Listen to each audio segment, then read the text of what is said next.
The chair recognizes the honourable member for Marco City.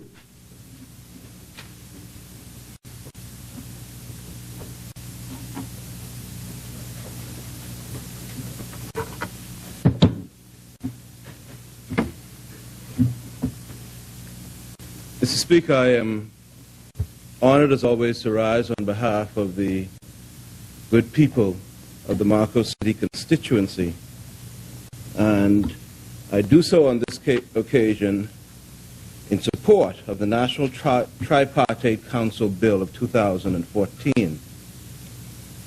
Before speaking to that bill, Mr. Speaker, I'd like to offer my words of condolences to our clerk, Mr. Maurice Tynes, on the passing of his dear wife and to their family. Mr. Speaker, the role of labor in the development of this country is something that we should not forget.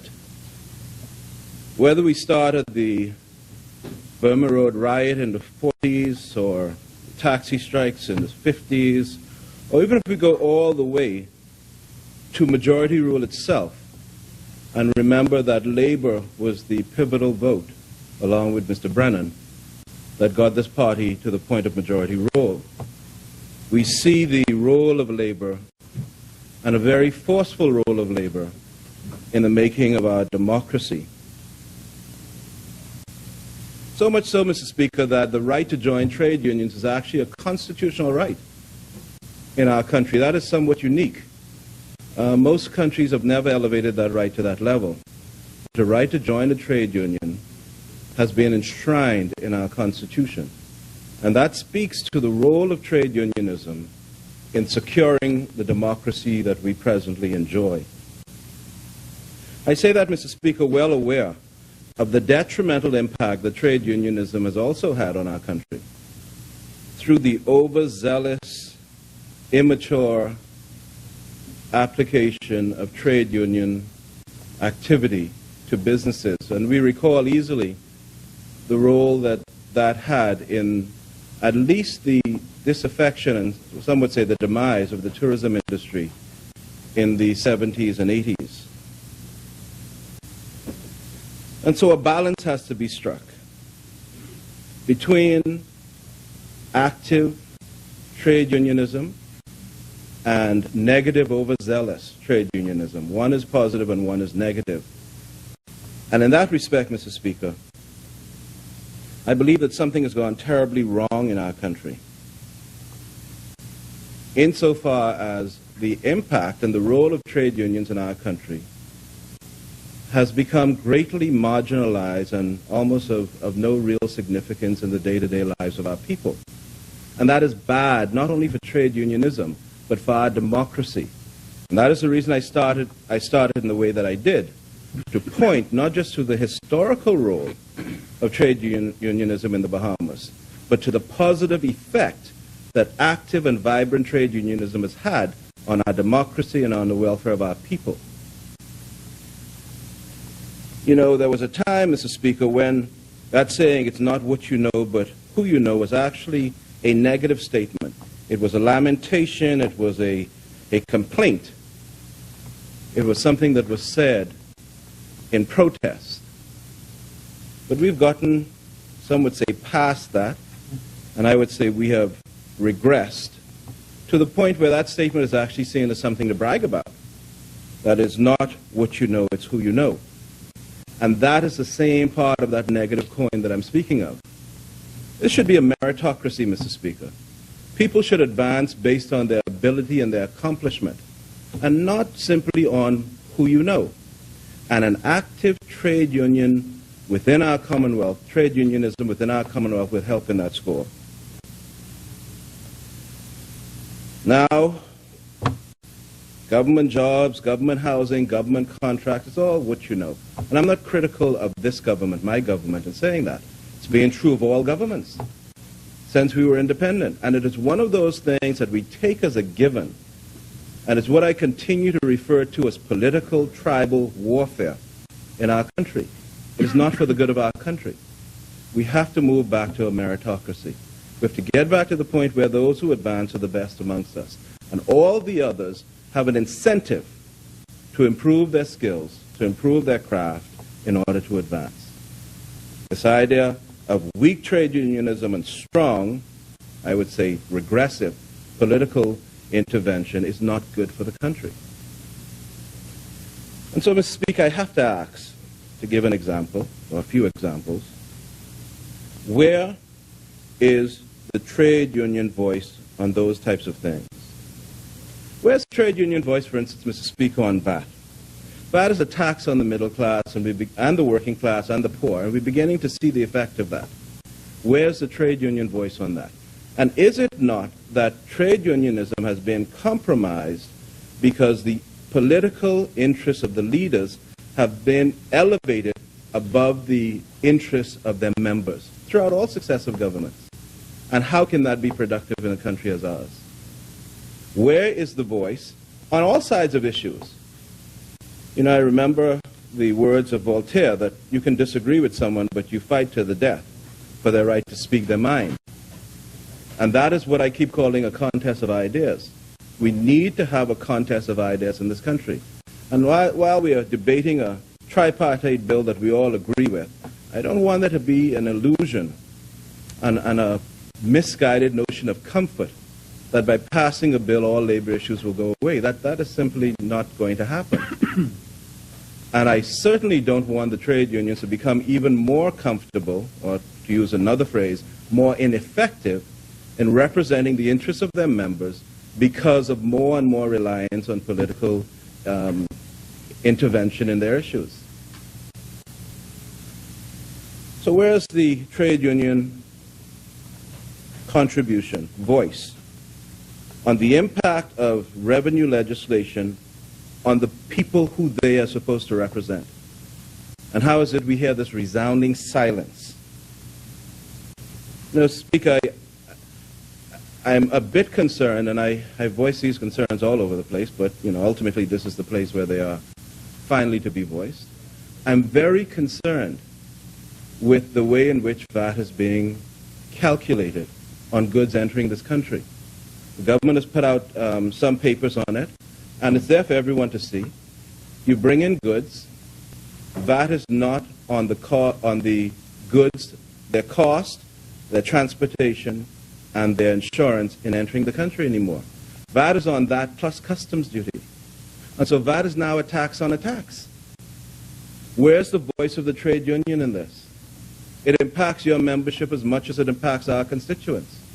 Why are we not hearing about that? And if you take an average tax, like a 35% tax across the board on most goods, and you charge VAT as a tax on a tax, VAT is effectively not 7.5%, but closer to 10%. Why are we not hearing this? And what is to be done with that and with the impact on our people before it becomes a crisis? Where's the union's voice on home foreclosures? We are right now seeing the largest redistribution of wealth our nation has ever seen under the guise of home foreclosures. We have people who have built up wealth for decades, whose major saving and the major source of generational wealth, something they can pass from themselves to their children and their grandchildren, has been taken away and continues to be taken away. A massive redistribution of assets from the middle class to the banks and through the banks to their persons they want to see benefit. Why? Where's the voice on this? Where's the voice on the effect of home foreclosures in stagnating the construction industry of this country? You have to be seeing it in Nassau. We're seeing it in Grand Bahama. And it just is common sense. If you have a glut of homes because you're taking homes from people who have spent their life saving building it, and you're putting those homes back on the market, then people don't need to build homes. They just buy those existing homes. And as a result, not only do those people lose their homes, but the construction industry loses new jobs. How is that good for the country? And what is the social cost of that to our country? Where's the union's voice on this? I am saying that there is a larger way of thinking, and that is the thinking that the unions had in the 40s and in the 50s and in the 60s, where they were not just about the pedantic exercise of saying I want more money for less hours, but they were about the business of nation building and understood their contribution to that process? Where's the union's voice on something as simple as reducing the crime rate in this country? In the middle of a recession that we now say was a recession, in the middle of what is starting to look like stagflation, which is increasing the cost of goods in the country while at the same time watching a stagnation of actual income to the individual, in the middle of all of that, we are not yet adjusting the prime rate. Why? 4.5% of the interest you pay on your home, your credit cards, and everything else is fixed by the central bank and ultimately fixed by this parliament because we're the ones who passed the Central Bank Act. Tremendous relief can be brought to our people through it. But at the same time, we do understand that it will impact the rich because those who have excess money and have it sitting on fixed deposits, like the rich and like the corporations, will have less return. And so there's a balancing act to be had between whose interests we will advance and who will have to suffer. And we constantly come to the same conclusion that it is the majority of people, the least advantaged amongst us, those with the lesser voice, who are to suffer. Where is the union on this? Why do they not continue to recognize their larger role in what we're doing in this country? Where's the union's voice on the vast number of work permits that continue to be issued in this country? On the campaign trail, we spoke about the $64 million that the former Minister for Finance, or State for Finance, Mr. Lang, had said that the government had raised in 1 year on work permit fees. We railed against that. I called it blood money. I said this is the same as selling Bahamian jobs for government revenue. It's the same as the government competing with its own citizens and trading in revenue for their jobs. There's no difference. Nonetheless, we haven't tackled that. We haven't done a thing with it. We still have the specter of our own people not having jobs, while in unskilled and semi-skilled area in particular, where the vast majority of them could work, the government raising money on the back of that, and we're watching the social dislocation as a result of it and wondering, what is the cause of crime? How is this happening? What is going on? I keep saying, Mr. Speaker, that people need to remember that we all, as men and women, feel the same way, regardless of our education, regardless of our finances, regardless of how elevated we are in the honorifics of society. We all want to be able to take care of ourselves and take care of our children and those we love and care for. And we all feel the frustration when we're not able to do that, and we all are capable of responding in a very non-social way. So I've asked in this House many times, where's our conscience on that? But I ask it now, where's the union's involvement in that? It understood its voice in the formation of our Commonwealth. Where's that voice now? Mr. Speaker, I have asked before, and I'll ask again, where is the union's voice in terms of the taxi driver and tour operator fiasco that's going on in this country? Where tour operators are able to wholesale, move in a wholesale fashion, tourists from our shores and tourists from our airports, while the small man who's a taxi driver is suffering. Where's our conscience on that? And where's the union's voice in that? We have a Road Traffic Act that speaks to this, and this is why I'm saying it shouldn't be who you know. There should be objective standards of fairness for everyone. The Road Traffic Act says very, very clearly what a taxi cab is, what a tour operator is. Taxi cab is essentially point-to-point transportation. Tour operator, as the name implies, is a tour. For some reason, there is a definition in tour car which allows tour operators to masquerade as taxi drivers through the phrase prearranged transfers. We put that there. I wasn't here at the time, but I am as much a part of this House as anyone who has or who will ever be here. And I say we do it. We did it. We put that there where tour operators can masquerade as taxi drivers through that two little words, prearranged transfers. We can simply take it out. And they will then become tour operators again, and our taxi drivers will be taxi drivers. And with the greatest respect, anyone who comes in this House and say, we have allowed this fiasco to happen, and the tour operators got everything, and now we're going to tell the tour operators, just take half, and give the other half to the people, and not addressing the real issue. They shouldn't have it at all. They are tour operators. Go on tours. And let the taxi drivers deal with taxis. It's very simple. The Road Traffic Act makes it very clear that both in respect of taxi drivers and tour operators, they are to have a maximum of 12 seats in their vehicles. 12. At least to bring some equity. So no one goes in there like a big hungry whale and consumes all the tourists and leaves the other people there starving. That's the idea of it. And don't we know, just by looking, that there are tour operators out there who are using vehicles with more than 12 seats? Don't we see it? We've never amended the statute. It says it. That's in the definition of tour car and taxi cab. Then at section 69 it makes it very clear that anyone who uses a taxi or a tour license contrary to the act can have their license taken away. And what does contrary to the act mean? This is another thing that I've seen over successive decades by successive governments in this House, and this is wrong. This is terribly wrong. We have people who sit in the comfort of their home and reap the bulk of the little meager money the taxi drivers make because they own the plates and the taxi drivers out there just running the plates for them. And it's contrary to the statute. The statute makes it very clear. Taxi cab means a motor vehicle having a seat capacity not more than 12 passengers, which stands or plies for hire, and which is driven by the owner or by a person employed by the owner, not driven by someone who's leasing the taxi plate. And the reason the act is worded in that way is to simply make that impossible. If you have a taxi plate, drive your own taxi or hire someone to drive it. Not lease it to someone and have them pay you. Hire them to drive it and you pay them. And so we know that it's illegal for people to be leasing taxi licenses. We know it's illegal for them to be leasing tour licenses. And we understand from Section 69 that if they do it, they're acting contrary to the statute itself, and we should take away their licenses. Why haven't we done it? Why are we so reluctant to benefit the majority of people in our country? Or to put it another way, why do we continue to let the majority suffer for the benefit of the few? How is that? How can that happen? The answer is obvious. Because of what I said before, it's not what you know, it's who you know. Or under successive governments. So successive governments have given taxi plates to their cronies, and these cronies are able to stay at home and use them as what in the old days they would call a sinecure, meaning a source of income that just rolls in without any work.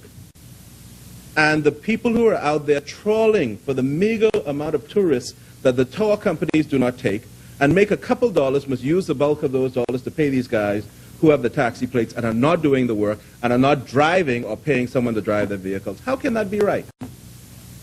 And where is the union's voice on this? Where's the union's voice on freedom of information legislation?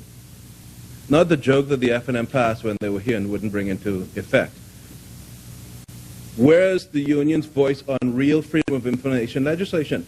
Again, when you look at a revenue of a country, you can fix the revenue problems in a couple ways. And it's no different than a person in their home. If you don't have enough money, well, stop spending so much money or make more. It's pretty simple. The third one is use your credit card and keep borrowing, which is the bad way. Freedom of information deals with us not wasting money because it deals with corruption.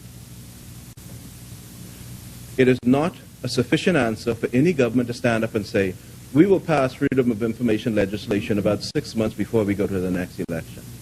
That's the same as saying we don't want it now. Can't be right. Nor is it sufficient for the previous government to have passed down a watered-down Freedom of Information Act which would prevent disclosure if it caused any stress to anybody under investigation. And effectively was no Freedom of Information Act at all. We need to pass it, and the question is, where is the union's voice on it? Where? Where's the union's voice on outsourcing of jobs by hotels and businesses in this Commonwealth as a means of bypassing statutory obligations for employees, where you can take an entire department, housekeeping, security, contracting, anything, and outsource those jobs and try thereby to outsource liability and accountability and all of the employees' rights and obligations. Where's the voice on that? Why are we allowing it? And we know it's happening.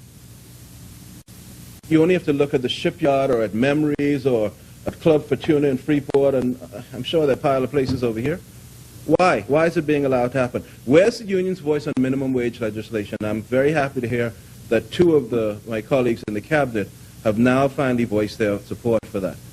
I've called for that in this House since 2012. Why don't we have it in place yet?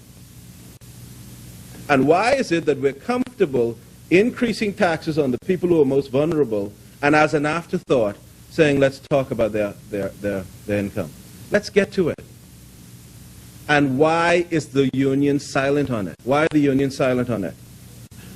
Where's the union's voice? Not just on minimum wage, you know, on all-age pension, the most vulnerable people in our country. And where was the union's reaction when we tabled in this House in 2013 regulations under the National Insurance Act, which gave the National Insurance Board power when someone was receiving survivor's benefit to discontinue that when they became pensionable? And why should you have to choose? If you have gotten a pension and then your spouse dies, you would assume you then get the survivor's benefit also, but it doesn't work that way anymore. You will get one. Why? And where's the union's voice on that? Where's the union's voice on temporary and casual workers in this country? A practice that was originated and spearheaded by the government itself. We have no shortage of people in this country right now who are working for different components of different schools and who have been working in those ways for the last 15, 20, 25 years and don't have a hope or a prayer for anything when they stop working. They're working for the tuck shop, for instance. Where's the union's voice on this?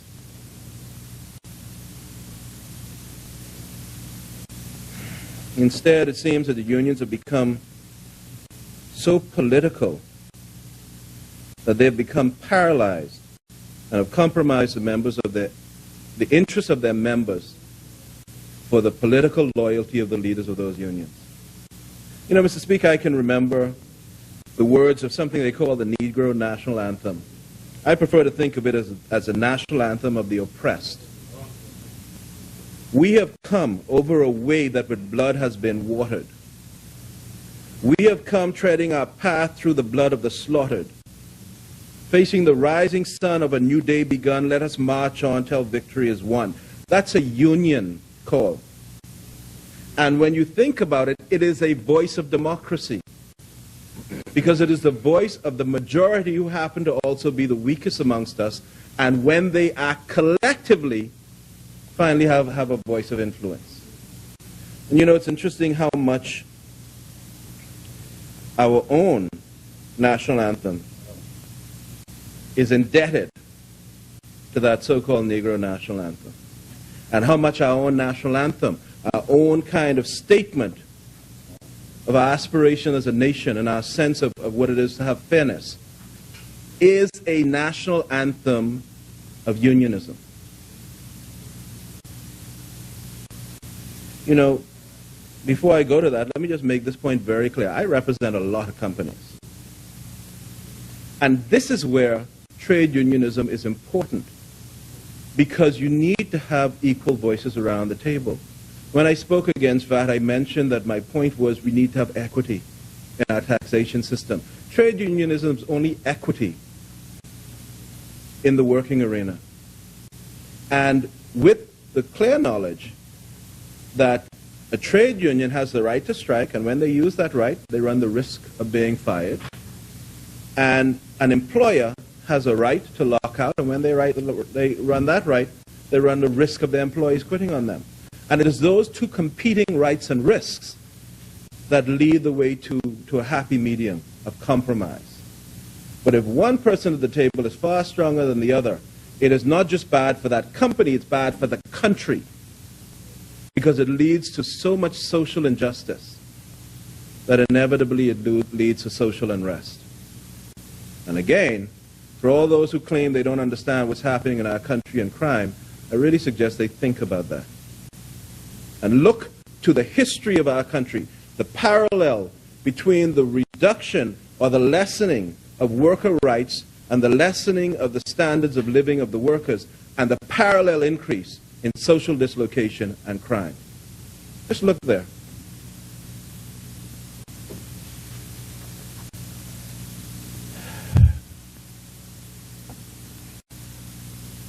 When we sing our national anthem, I would like to encourage both workers and employers to think of it as a call to equity. Lift up your heads to the rising sun, Bahama land. March on to glory, your bright banners waving high. See how the world marks the manner of your bearing. Pledge to excel through love and unity. This is trade unionism and unity. Pressing onward, march together to a common loftier goal. Steady sunward, though the weather hides a wide and treacherous shoal. Lift up your heads to the rising sun, Bahama land. Tell the road you trod, lead unto your God. March on, Bahama land. Let us march on in our minds and in what we do in this house. And I call upon the unions. Represent your people and not your political loyalties. You are not politicians. You are trade unionists. And if you want to be politicians, get elected to this house. But when you're out there, you do your job and we'll do ours. We only could serve one master at a time. Marco City supports the bill, Mr. Speaker. Thank you.